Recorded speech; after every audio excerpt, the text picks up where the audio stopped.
Did she just land from 3 meters up in a split? Yep. Yep. She dropped from the ceiling from the rafters straight into a split. And then lip Ouch! synced like it was nobody's business. That was amazing. Welcome to Electric Enthusiasm, the podcast where we celebrate unironic enthusiasm. I am a baby drag queen without a name, Katie Cobalt. So what you're saying is we should find you one, Katie Mhm. Coconuts. I need to get big fake boobs for that. Yeah. And I am Alexander Kjove, and the closest I've ever gone to drag is for the Halloween party 3 weeks ago. I did wear nail polish. That's the extent of my bravery. Yeah. We'll work on that. Yeah. Hey, Katie, tell us how this works. In each episode, one of us presents a topic that they love, but the other knows little to nothing about. And then they try their level best to spread that enthusiasm to the other host and to you, the listener. Sometimes we have guests on who are super excited about something we know nothing about. And then there's the moment of meta where we get to be really nerdy about enthusiasm itself, talk about why it matters and how you can live a more enthusiastic life. And we think the world needs more enthusiasm, so you can share yours on our website, electricenthusiasm.com, or on our Instagram at electricenthusiasm. Tell us what you're excited about these days, or just send us an email at hello@electricenthusiasm.com. Okay, so today's topic is one super close to my queer little heart, the art of drag. Yes. So, Alex, you've worn nail polish, but what do you know about drag? Have you seen any drag performances? My friend from Long Beach takes us to a drag brunch. Yes, Yes, classic. there's this huge brunch buffet, waffles, pancakes, bacon, eggs, everything. This is on a Sunday morning, Yep. right? Yep. And then there's a drag performance with I think 4 or 5 performers lip syncing, Yep. and everybody in the audience holds up dollar bills, Yes. and then they come by and they sort of dance and they take your dollar bills, or you throw the dollar bills at them. Yep. Yeah, and they sweep them off the end of each performance. That was fascinating and weird. I loved it. It was great energy. And then the other one was part of a burlesque performance. Mm-hmm. We went to the Reykjavik Cabaret, and if anybody's ever in Reykjavik, go see it because that's amazing. It was Right, so weird noted. and so wonderful. Yeah, and one of the performances was a woman dressed up like a really boring accountant type man. Yeah, she comes in, she sits in a chair, like really dejected, and then Sia's chandelier starts playing. What? That is a bop, that song. Yes, and then she starts stripping to that, but as a man, like a really Yeah. slouchy man with a big belly and everything. And she takes off her clothes, and she has like a fake beer belly and fake penis and balls. Whoa, that's so Yeah, cool. and dances around, but she's dancing like a man, but this man is clearly feeling the song Yep. and Yep. dancing his little heart out. That's It so was just cool. so weird and wonderful, and I love that so much. Oh, That's the sum total of my exposure to drag performances. I mean, you've had some really great experiences by the sounds of things. Like a drag brunch is a really classic. It is? That's a thing. Yeah, it's a thing Huh. to do drag brunches. See, I did not know that. And you saw a drag king perform by the sounds of things as well, which is like that's a really nice variety of drag. Something quite classic and something a bit new. Yeah. So that's what it's called when it's a woman dressing up as a man as a drag king. It kind of Yes. makes sense when you think about it. I Yeah. did not know that. Katie, we like to start with facts first around here. What exactly is drag? Drag is the art form of what I call performative gender, Hmm. where someone dons a costume to become a hyper stylized version of gender, of expression, of something. It's just like it's over the top, right? Hmm. When they say it's dragged out, like make it more drag, it's bigger. It's not just like a man, it's a slouchy accountant man with a beer belly. It's not just Hmm. a woman, it's a woman who's a showgirl and she's got feathers, and it's like everything is bigger, everything is magnified, everything is more colorful, everything is sparklier. Yeah. Yeah. And as you observed, this can take the form of a man dressing as a woman, a Uh-huh. woman dressing as a man, a Uh-huh. non-binary person dressing as a woman, a trans man dressing as a hyper-sexualized man, or a human dressing as an alien. Um, really, anything is possible. Drag is expansive. It's self-expression. It's entertaining. It's like art on the human body. I'm going to pop a Right. little quote here, and I would like you to have a go reading it, please. Drag really isn't just about exaggerating and celebrating femininity. Some drag queens want to look like monsters. Some drag queens want to look like hot dogs. uh, okay, fair enough. Really, what it is just dipping your toes in all the swimming pools of identity and allowing yourself. Because society really tries to compartmentalize humans in a certain way. And that's by Sharon Needles. Fantastic. Whatever you want to be, you can be it as long as you go all in. Is that part of the Pretty aesthetic? much it, yeah, like, go in with enthusiasm, go in with your whole being, and go for it, and it's amazing. I love it. It's so I fun. love it. We talked about it in the previous episode when we talked in the moment of meta about being too much. Yep. And there is no such thing as too much. You're the perfect amount of much. I love that expression. Um, but also, that part of enthusiasm is not holding yourself back, Yeah, not accepting that there is, if you're feeling this enthusiasm, you should probably hold it in and not show anybody and say, nope, this is what I'm feeling right now. I'm going to show it. And if it's too much, you should go look for less. exactly, and I think Yeah. this is part of the reason. I mean, we're gonna get into why I love drag, obviously, later in the episode, Hmm. but this is part of it, right? There is no, holding back one's self. When you do drag, when you are a drag performer, you are creating this character, you are fully 100% committed. You are the perfect amount of much, and I love that aspect of it. It's fabulous. Yes. And going back to something we talked, this is way back in our Josephine Baker episode. Yes. We talked about her being maybe, again, too much or certainly being out there. Yeah. But because she goes so far, maybe that opens a space for some of us to go not as far, but a little further than we otherwise would have done. Maybe it gives some of us the inspiration or the freedom to try stuff we otherwise would not have attempted. And Yeah. I love that idea of those people who are out there giving us a little bit more space to also be ourselves. Yeah. And I think this has had like a real impact on my life. Like my queer identity has become more understood and more developed through watching drag queens and seeing the art of drag. You see people representing different aspects of the human spectrum. You Hmm. see a trans man doing drag as a woman. You see a trans woman doing drag as a woman. You see all these people who are not quote unquote the heteropatriarchal norm expressing themselves in their full glory and Yeah. all of their weird interpretations of what it means to be quote unquote a woman, right? Like some drag performers who are going for womanhood try and go for like a really classic feminine, like getting the body shape perfect, getting the makeup so it's like unclockable, and they want to look like pure womanhood.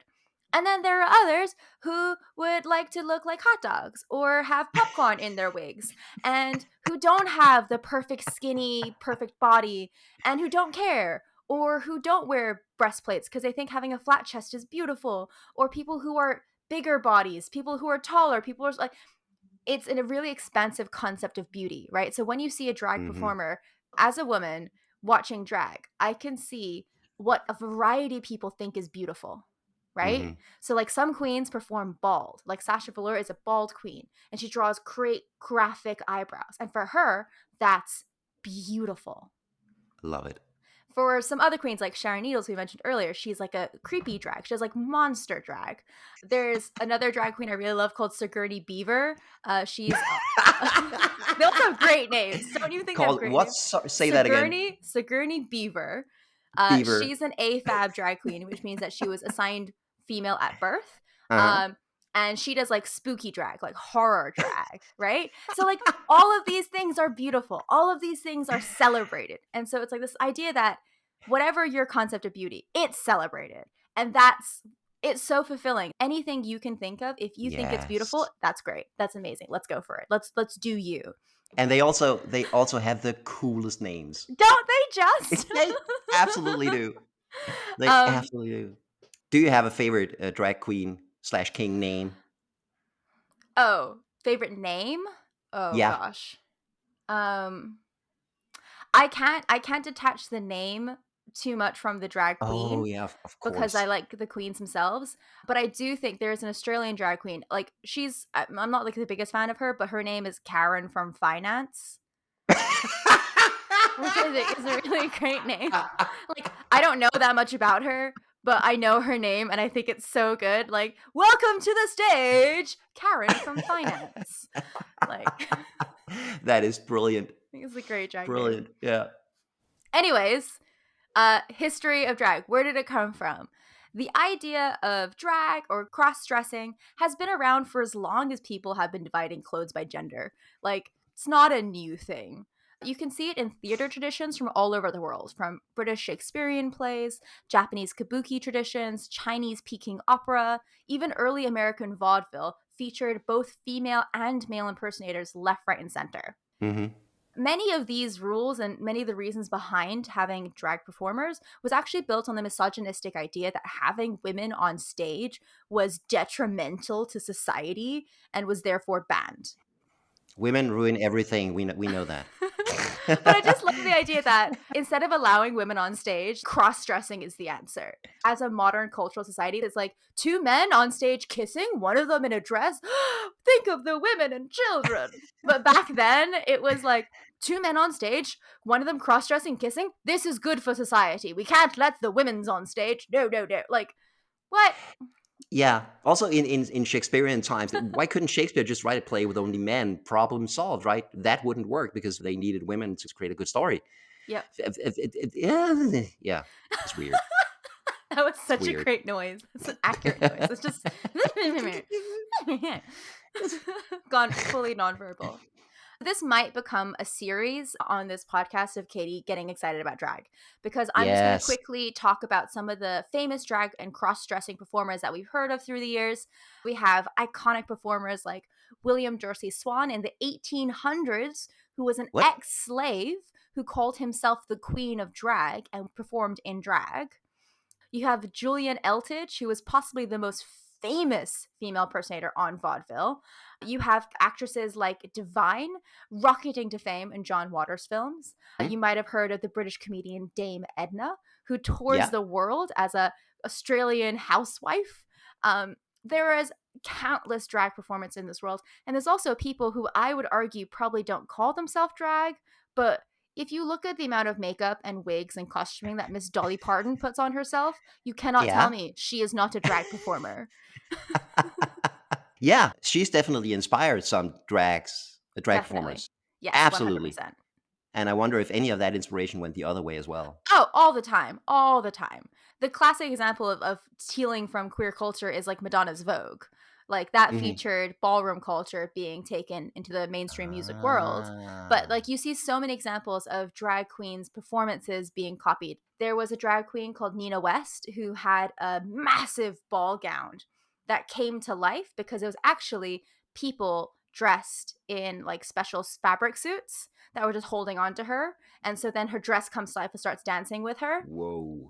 Lady Gaga did it in a performance like a couple years later and like clearly saw it from Nina Yeah, yeah, West. yeah, yeah, yeah, So yeah, this yeah. happens all the time. This is not new. You get like this little cyclical, the divas of the mainstream world inspire drag queens who inspire the divas who inspire the drag queens, and it's a loop. Wonderful. Just out of curiosity, do we know where the term drag comes from? Do we know how long that's been around? Why is it called that? There is no substantial evidence that I found. There are two theories. One of them Uh-huh. holds a bit more water than the other. The first one is that it refers to the term of dragging, as in like the dress, the train of the dress is dragging on the stage floor, Hmm. um, which could be. And then there's other theories, which I think is too neat, is too tidy. Initialisms generally aren't real. I think initialisms often get reverse engineered, but some people Hmm. think it stands for dressed as a girl. No, that sounds contrived. Yeah, right? It Yeah, is that's like bullshit. I've Yeah. heard that before. I don't but yeah, I think the closest term is probably the dress dragging on the ground. Hmm. Who knows? Reminds me there are other fake acronyms out there. That would be a fun episode. Just as a Let by the me way, make a note. hang on. Hanging. Hang on. I'm A hanging. backronym. It's called a backronym. Oh, there's a word for it. Thank you Yeah. for googling that. Backronym. Yeah. when they retroactively come up with an acronym for a word that already exists. This is from the Wikipedia page. Examples include posh, an adjective describing stylish items. A popular story derives the word as an acronym for port out, starboard home, Huh. referring to first class cabins on ocean liners. That's Cool. not true. They just made that up. The brand name Adidas is named after the company founder Adi Dassler, but is falsely believed to be an acronym for All Day I Dream About Sport. I thought that was true. Nope. Adi Dassler. You learn something new every day. The more you know. Ba-da-da. Fake acronyms. Backronyms. Love it. Backronyms. That's a good phrase. I'm gonna remember that one. Anyways, Anyway. like countless of millions of people, I got into drag through watching the reality TV series RuPaul's Drag Race. RuPaul's Drag Race, start your engine. Sorry. And I don't think I could talk about drag without talking about Mama Ru. She is credited for bringing drag into mainstream culture through her music. In the 90s, she had a #1 hit called Supermodel of the World. She was a model as well, so she was a Max Viva Glam girl. She was on magazine covers and billboards and stuff, and had her own talk show in the 90s as well. Not to mention her international success of RuPaul's Drag Race, which has launched the careers of many superstar drag queens like Shangela, Violet Chachki, Bianca Del Rio, Trixie Mattel, and then another excellent drag queen name coming up here, Bob the Drag Queen. I thought you'd like that one. I love that one. That's fantastic. I've actually seen Bob perform live. I saw Bob and Monet Exchange. Get it? Monet Exchange. I love that they're puns. I love that their names are puns. Anyways, Yep. I saw the two of them perform when they came to London. That was excellent. They're fantastic performers. This is just to name a couple of the drag queens that have launched their careers through this reality TV show. But the culture of drag has radically changed now, with new drag performers watching the show as they grow up. Drag has literally been dragged into the mainstream spotlight.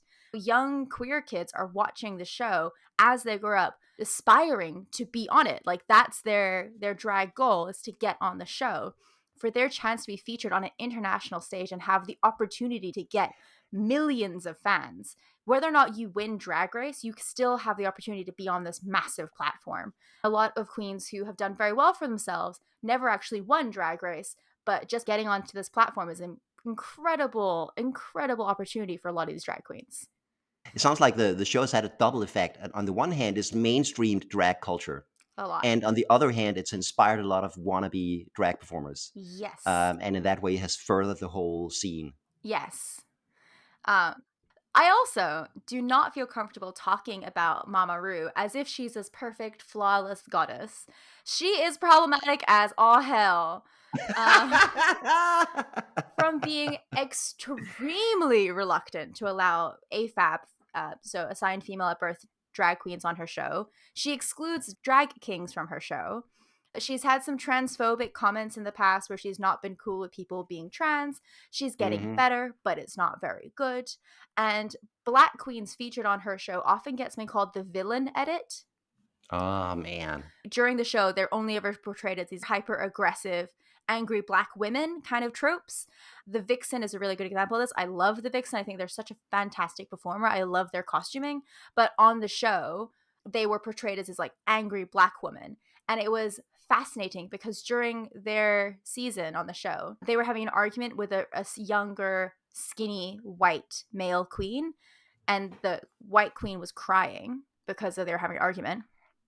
And the Vixen turned to her and says, "Don't do that. The way these cameras are going to see this with you crying and me talking is going to complete," like, she was very aware of how she was going to be interpreted. And I thought that was very shrewd TV awareness there. And I was like, yes, Vixen, go Vixen. But yeah, there's this idea of black queens portrayed very differently on the show than their white counterparts. Yeah, and I'm sure this doesn't need to be said. I'm sure everybody knows this now, but there's nothing more fake than reality TV. There's a guy. Yeah, But it's called reality. I know, right? You'd think. A friend of mine was actually a cameraman on a lot of Danish reality TV productions. He talked about all of those little inside tricks they use. Yeah. And just I think just the fact that they actually have a script Yeah. for each episode. They know exactly what conflict they're going to provoke. They know exactly who they're going to make the villain in advance. And then they go out and they look for footage that'll support that. And if they don't have it, they'll edit it together and they can use a reaction clip from a previous episode or whatever. Yeah.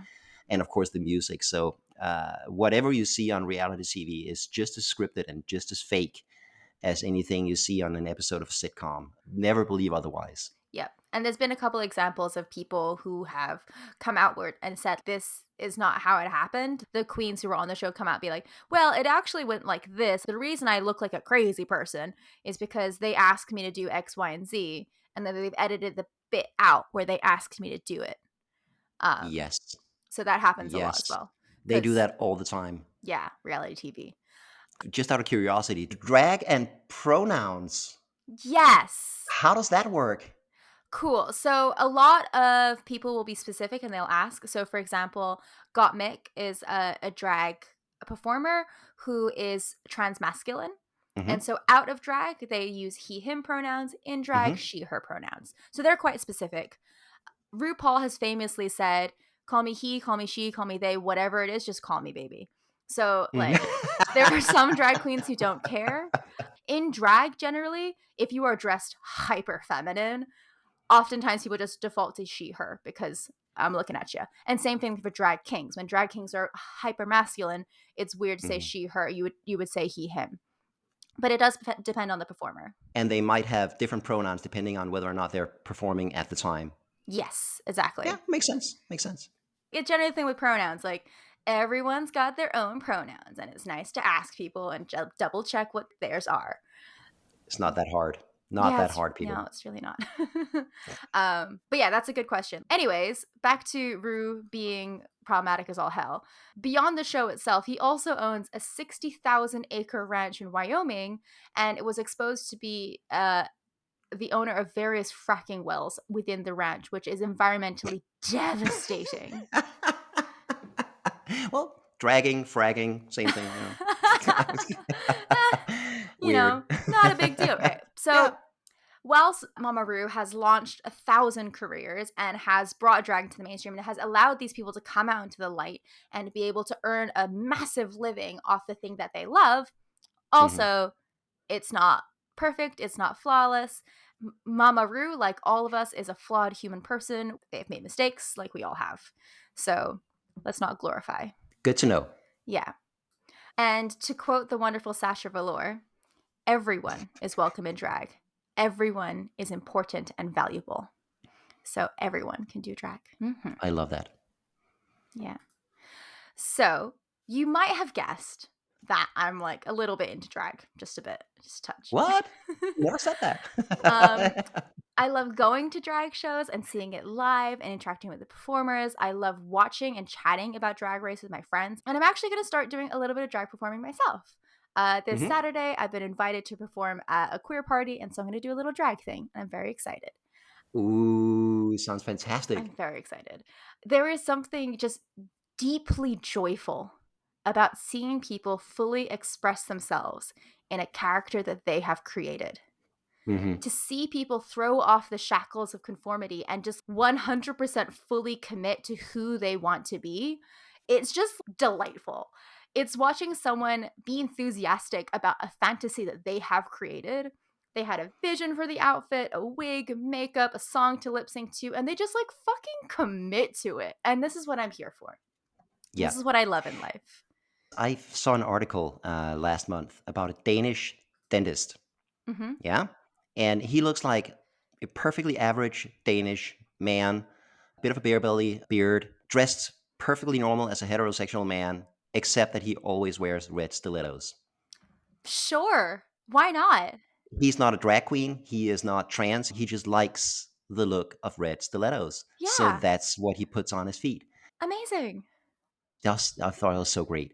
I love that. Yeah. And it reminded me of a quote I saw on Twitter the other day, which is, all clothes are unisex if you stop being a little bitch about it. Yes! I love it. I love that.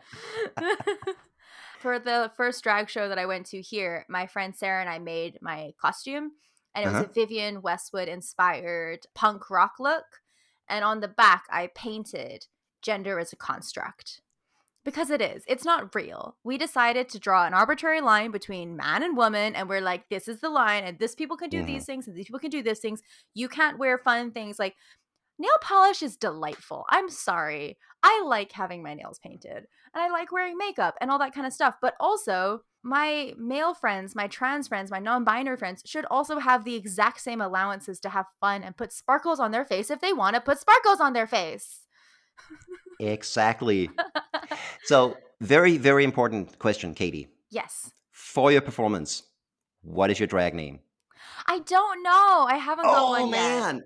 And they've already started advertising it. So I'm just doing as Katie Cobalt for this one. I did my only thought for a name for a drag performer. So you know what a misogyny is, right? Misogyny is hating women for no fucking reason. I thought it'd be funny to be misandrist, which misandry is the opposite. And it's be like, welcome to the stage, Miss Andress. Yeah. But one, no one's going to know what that fucking means because you have to explain the name, which is never a good name. Yeah. And two, I don't like hate men. I'm just like slightly biased towards like not men sometimes. Because as a woman, I don't know. I feel like I'm allowed to not like men all the time. Yeah. They've made my life really terrible in many ways. Yeah, we suck sometimes. I know we do. Yeah. I haven't got a name yet, but I think I'll perform this time under my own name, and then I'll see if I can think of a better one. I don't know. I think something blue or cobalt related would be nice because I think that's like part of who I am at this point. Like I've really, really leaned into the whole blue thing. But we'll see. My costume is black, white, and gold. It's like quite a big, fluffy, like it's going to be a good dance costume. It's a dance performance, so it's going to be interesting. Nice. The theme for my performance is going to be villainous women, or women who are perceived as being villainous but aren't maybe not villainous. So it's going to have Boss Bitch by Doja Cat and Bad Guy by Billie Eilish, plus some audio clips from films. I've got a quote from Snow White and the Huntsman where she says the line, "I'm going to be the queen that this wretched world deserves," which I love as a quote. And then I'm going to end with Meryl Streep from Devil Wears Prada going, "That's all," which I quite like as well. Oh, that's amazing. It might be terrible. Who the fuck knows? I might change everything. I found out I was going to do this yesterday, and it's on Saturday. So it's like I haven't had a huge amount of time to prepare. So this plan might go completely out the window, and I might do something else entirely. Who knows? Who knows? But I would like to show you a clip of a drag performance. Please. This is from a drag pageant. So think like a beauty pageant, like gowns and tiaras, and there's a talent portion, the whole Miss America thing where they have to give a speech and stuff, but drag. And this is possibly the most exciting entrance a person can make to the stage. It is the late, great Miss Tandy Iman Dupree, and is considered to be one of the iconic performances of drag. I've just put a link in the script. Let me watch that. 1 minute later. Oh, that's amazing. Did she just land from 3 meters up in a split? Yep. She dropped from the ceiling, from the rafters, straight into a split. And then lip synced like it was nobody's business. That was amazing. The level of commitment. She's this incredible athlete, beast of a human who's just lip syncing the house down to Holding Out for a Hero. It's just gorgeous. I love this so much. This is like truly classic, iconic drag. Imagine being in the audience and somebody drops out from the ceiling, landing in a split. Yeah, no, I cannot imagine. That was crazy. Yeah, like I think only a very, very few people can do that and survive. Like that's an insane drop to make into a split. That was fantastic. Yeah. I will make sure to put a link to that video clip in our show notes. Watch it. That was insane. I'll put some other like Katie's favorite drag performances in there as well. There'll be some RuPaul Drag Race in there, I imagine. But yeah, I highly, highly recommend. I'm also reminded of going way back to our first episode, the Harpo Marx one. Yes. In his autobiography, he talks about being on the vaudeville circuit and performing in all these different cities. Yeah. And one of the other acts was a female impersonator. Yep. That's So a she would, thing. yeah. So she'd Yeah. dress up as a man, and the whole audience thought she was a man, and she'd come on stage and wear women's clothes, and she had to hide that she was actually a woman from the audience. The other performers knew, obviously. Yeah. Yeah. I think it's fascinating. Gender is such a thing that we've made up, and it's such a thing that you can play with, and you can either like accept it, be like, okay, cool, this is what I have to be if I'm a man, this is what I have to be if I'm a woman, or you Hmm. can see it as like, this is ridiculous. Hmm. Let's have a good time. And I think Hmm. that's a lot of drag is playing with this construction and seeing like, if I pull at this thread, what'll happen? If I pull at this thread, what'll happen?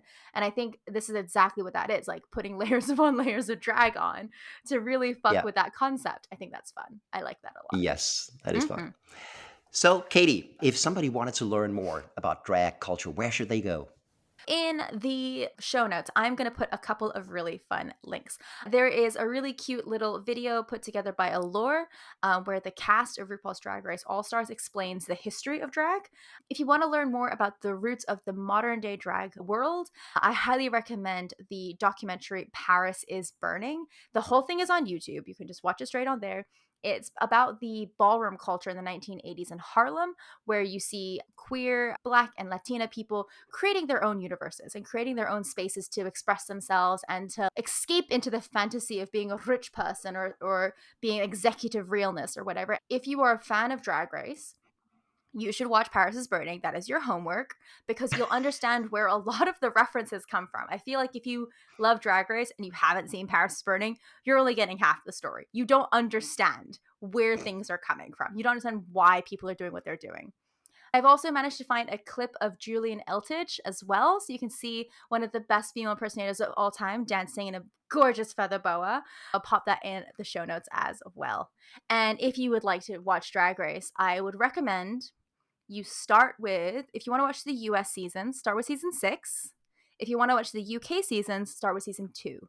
Those are my 2 recommendations. Those have very good drag on them, and also like some seasons of Drag Race are a bit more heavily produced than others, if I may say so. Like it feels more reality TV than it feels like sharing art. So I feel like US season 6 and UK season 2 are excellent seasons. Uh, Canada's Drag Race exists. I don't like it. Australia Drag Race exists. I hate it. I've Why? started Sorry, I watching gotta know why. Australia's Drag Race. Like there was one queen of color and she got kicked off on the first episode. And then there was another queen on the show who did blackface in the past. And they just sort of like excused that and moved on. And I'm like, you can't have that conversation because you kicked off your one queen of color. No, no, not Yeah. allowed. I've just started watching the Italian Drag Race because whilst I was in Italy, I went to a bunch of drag shows, and one of the queens that I saw regularly perform, Eva Hanga, and she's cast. And so I want to support my local queen because I know she's the first drag queen I've known in real life who has then gone on to be cast on a RuPaul's Drag Race franchise. So it's quite exciting for me because I'm just like, I know her. I've seen her. Ah! That's fantastic. Also, Yeah. support your local drag queen. Oh, yeah, support local drag. That's a thing. No, that's actually a thing because people watch Drag Race and they say they love drag, but they don't go to drag shows. And it's like, what about your local drag queens? Like they're still excellent as well. Mhm. So yeah, support local drag. Go to your local drag shows. See who's there. I'm sure it's great. Um, that's me rambling about drag for 45 minutes. I hope you've had a lovely time. I've had a great time. This has been amazing. It's definitely given me a better appreciation for the whole scene and what it means. And I have actually not watched Paris is Burning, so I'm gonna do that very, very soon. Yeah, I feel like that should be a good first port of call. And then I think also checking out your local drag scene because every place in the world has like a little bit of a different twist, a little bit of a different idea of what it means to be a drag queen, and celebrating those local differences is super exciting. And so go check out your local gay bar and tip your queens. Yeah, once a month here in Copenhagen, there's drag bingo. Yeah. Of course there is. Yeah, it's nearly impossible to get tickets though. It's so popular. Yeah, Because drag is awesome. Because it's like, it's enthusiasm. It's enthusiasm in performance. that's It what is. it is. What did you think about the art of drag, our lovely listeners? Do you have a favorite drag queen that you are mad that I did not mention? Drag me. Go to our website or Instagram at Electric Enthusiasm to leave a comment and let me know who I missed out and why I'm a terrible person for not mentioning your favorite.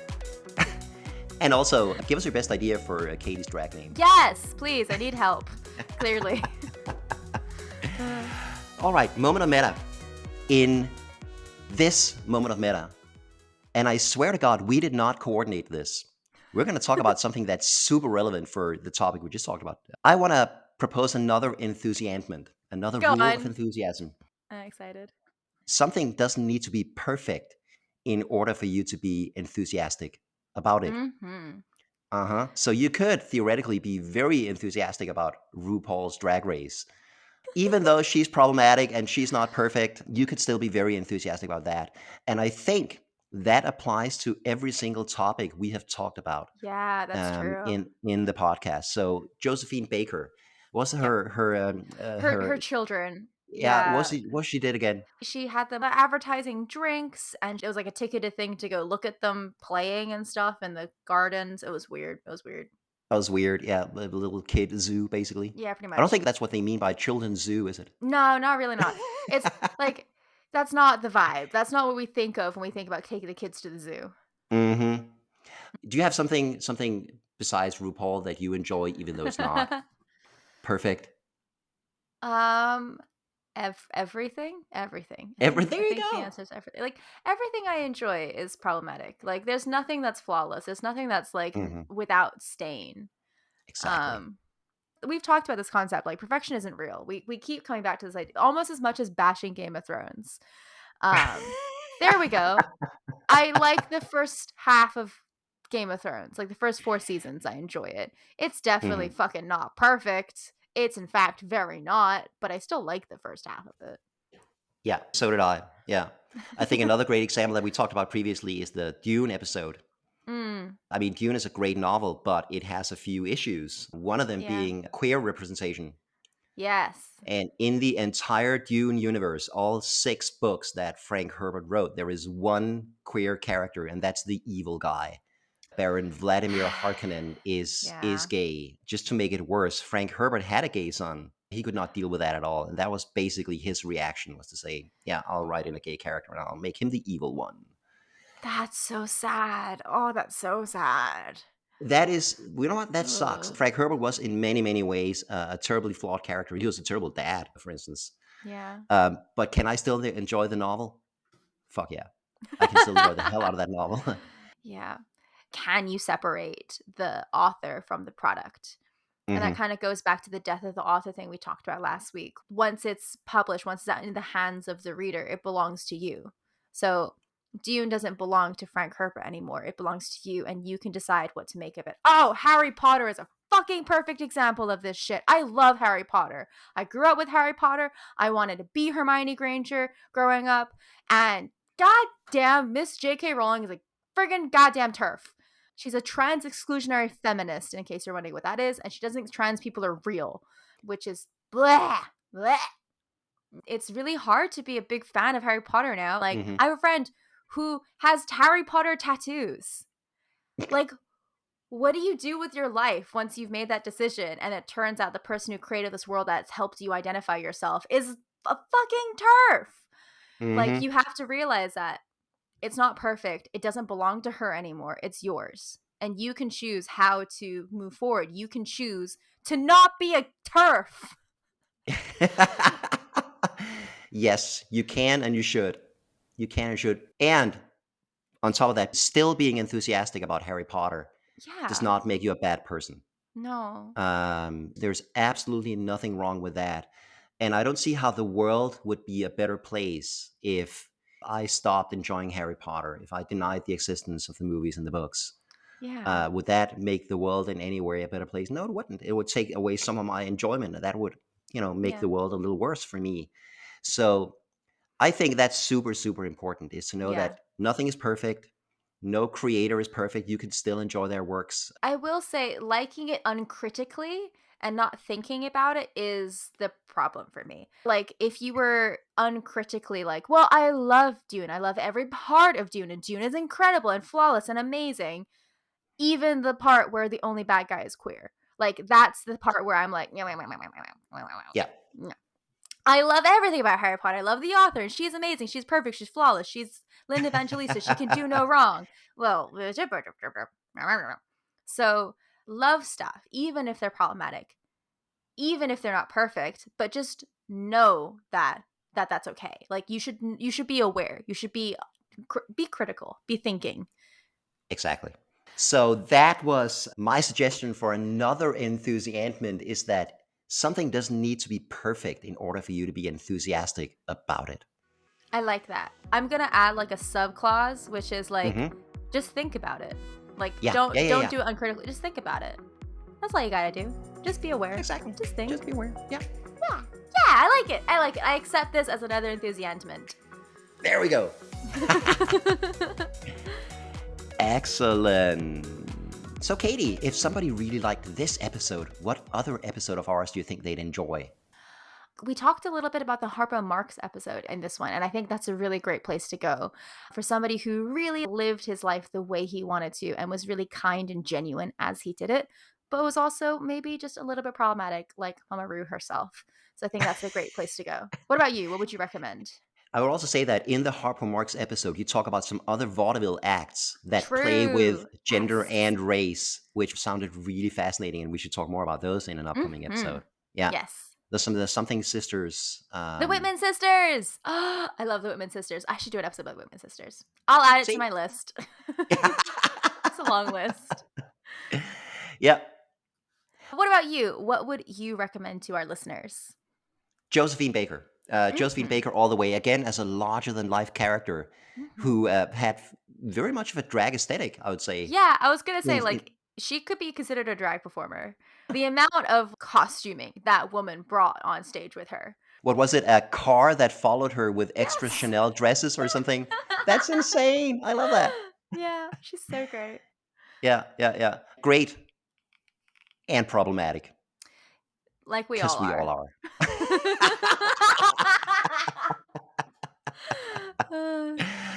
I'm not. You're flawless. You're perfect. I'm flawed. I am perfect. I am, that's my, if I had one flaw, it's just that I'm maybe just a little too perfect. Oh my gosh. Know that feeling? Oh my gosh. I am nothing but flaws. The other day I was telling my friend that when there's music on, I can be quite graceful. When there's no music on, I will fall over very quickly, and he did not believe me. And we went to a bar together that had live jazz music. So I went and did a Ooh. dance. I had a great time. And then as I sat down again, I tripped over my own feet and fell into my chair and knocked over the glass of water on the table. And he was like, you weren't fucking kidding. Like, literally the second I stopped dancing, I was immediately a flawed, clumsy clod. Like, I am nothing but made of flaws. That's hilarious. Love that. Anyways. Anyway. We hope that you enjoyed sharing some of our enthusiasms in this episode. Please visit our website, electricenthusiasm.com, or find us on Instagram at electricenthusiasm to discover more episodes or to leave a comment. And now, go support your local drag queen. Yay! Support local drag! Because that's me. I'm your local drag queen now.